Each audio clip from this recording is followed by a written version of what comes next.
Hey, what's up everybody? It has been a long winter. And finally, Thunderbolt has power. Now back in December, I was really under the impression that I could build 2 weatherproof boxes, run wiring, and install all this equipment. I do not know what I was thinking, but the winter was so cold. And I couldn't do it. I tried and tried. Ended up going to my son's shop to start running some wiring. But the build process, diesel heater just wasn't doing it in my garage. It was so cold, I couldn't feel my fingers. So this project took a little longer than I had planned. Now, with all the research I've done and going through the manual, this job called for 6-gauge wiring due to the run from my start battery to the bed of the Gladiator. I wasn't trusting it. I'm sure I could have gotten away with what it was called for, but I went ahead and went with 4-gauge. And I did 4-gauge pure copper wiring, which is welding wiring.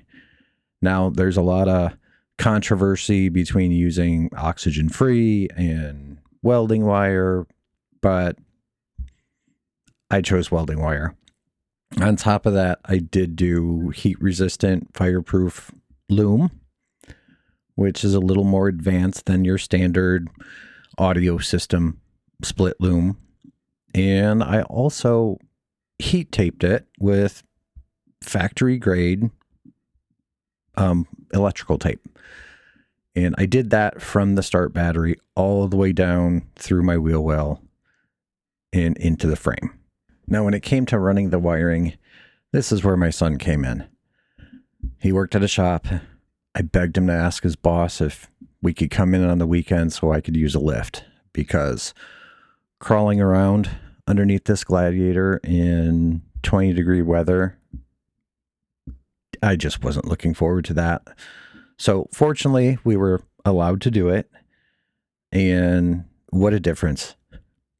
Just fishing this wiring through the frame was a task in itself.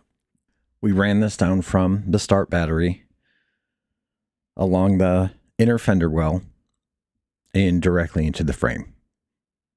And we fished it all the way to the back, and then there was an opening on the inside that we could fish it out of and run it right up into the wheel well of the bed.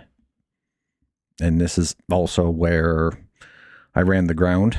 The ground comes, it's only 3 feet long.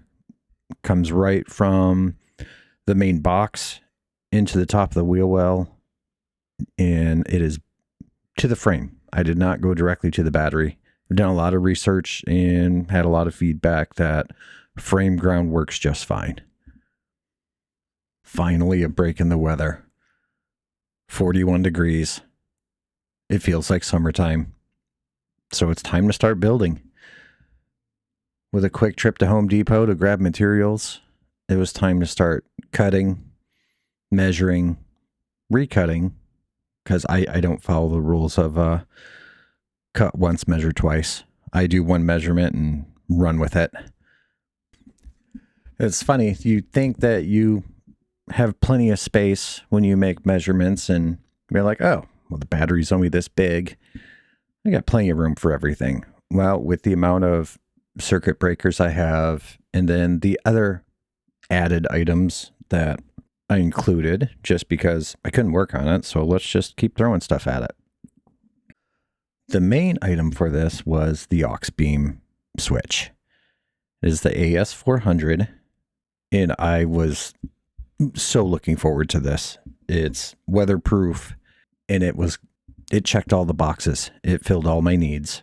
And the biggest thing for me switching from a power supply to a 100 amp hour battery was I needed 12 volt power.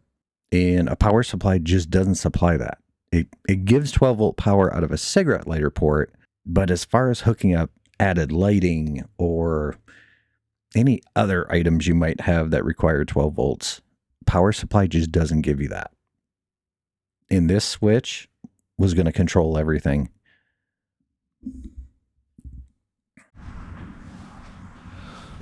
Welcome to Michigan. Last weekend it was 70. This weekend it's 35. We're working on some grounds today. So, enjoy. Now, as you can tell, this project is coming along further than I could film, with batteries being too cold, thinking I had the record button pushed and it wasn't pushed. Yeah, it was a challenge. Obviously, I'm not good with cold weather. You'll notice that I did paint the outside of the boxes. This isn't Rhino liner. It's not regular paint. It is speaker box rig paint. At those concerts, how they transport all their stuff. This is a special paint that they use on those, and it's kind of like a hard plastic that the wood absorbs, and it is 100% weatherproof, and it will take a beating when needed. Now back to running the grounds. I needed some way to monitor this system. That is one good thing about power supplies. You can always look at it and see how much life is left in them and how much wattage is being used, etc. I needed a Bluetooth battery shunt. And with Red Arc Dreams, they get crushed as soon as you price this stuff out. So this product is off of Amazon. The name is Juan Vaughn, and it gives you everything you need. And my biggest was the Bluetooth, and I needed it to display on my phone in landscape mode. It's kind of when the phone is turned sideways, you can do all the readings. And a lot of the Bluetooth shunts out there, they don't. You have to look at your phone normal way, and that's the readings you get. But this one worked out great. So we have started with 4-gauge welding wire coming from the motor into the frame. Hopefully you can see that. Into the frame. Goes all the way through the frame and up through the wheel well. Alright, so with that open, I built these boxes. There's one there. This is my air compressor. Morrflate said it is weatherproof, and Ozark Overland has had his thing in the back of his Gladiator for about 2 years, but I still got a cover for it. This is where everything came together. This side is my tools. I have quite a bit of tools in there.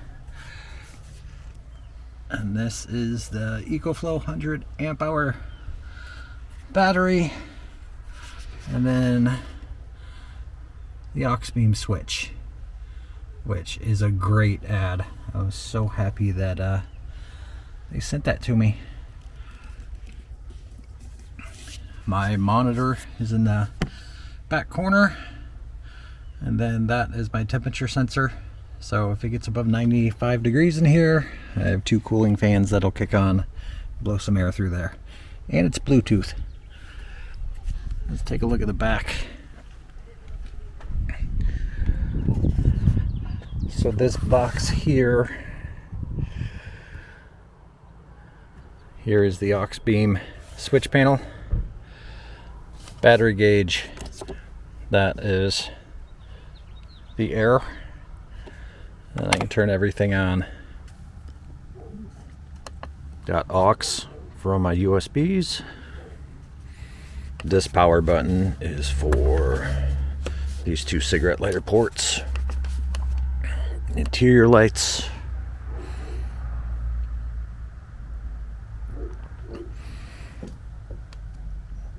And then we got a side light.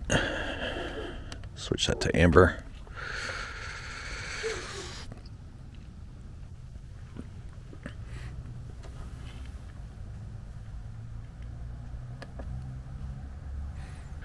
And then inside here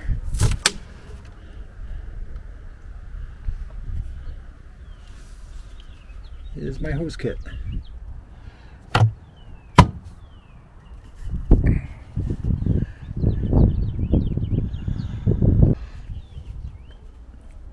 Now my air compressor isn't always on. I can just flip that and then it goes on.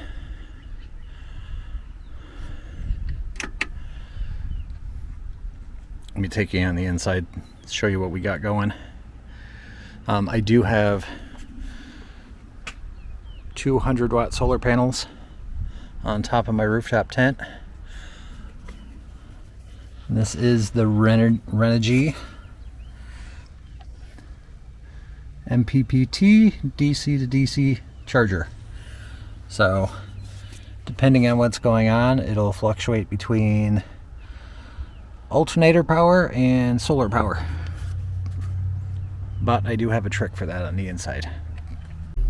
All right, now that we are in the inside, I have the aux switches, and you can see that little auxiliary battery button that is hooked up to button 1, and I have that going to the Renogy DC to DC accessory, so I can turn that off and on whenever I want and just let it use solar. And my monitor is right up here.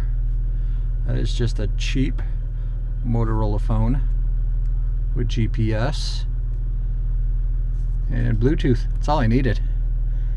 It is not functional. It just reads everything off Bluetooth. So this is the back battery. Then I can go to home, and that is for my solar panel that's on the hood. This goes to my start battery. Problem is, it will not do landscape. So, but at least I know it's working. I can monitor it. So that is what I've been doing all winter. Both boxes, they are made with 3/4 inch marine board. They are already pre-treated, waterproof. Make a surfboard out of them if I wanted to. And then the tops and the bottoms, I used 1/2 inch PVC board. So it's same material as a PVC pipe, so it's 100% waterproof. And I wanted to use them on the bottoms just in case there's any standing water in the bed, because it rains here. And then I put it on the top also for the rain coming down on it. And then I did have some leftover wrap. I'm sure you noticed that Onyx wrapped Thunderbolt, and there was some leftover, so I went ahead and put them on my project on the boxes. So thanks for sticking with me and waiting for this project to be completed. Thank you, Auxbeam, for sending me the switch. I love that thing. This thing, it operates everything I need it to, and also comes with a remote, so that's kind of cool, on top of Bluetooth. So thanks everybody. My name's Shannon. This is Warthog Overland.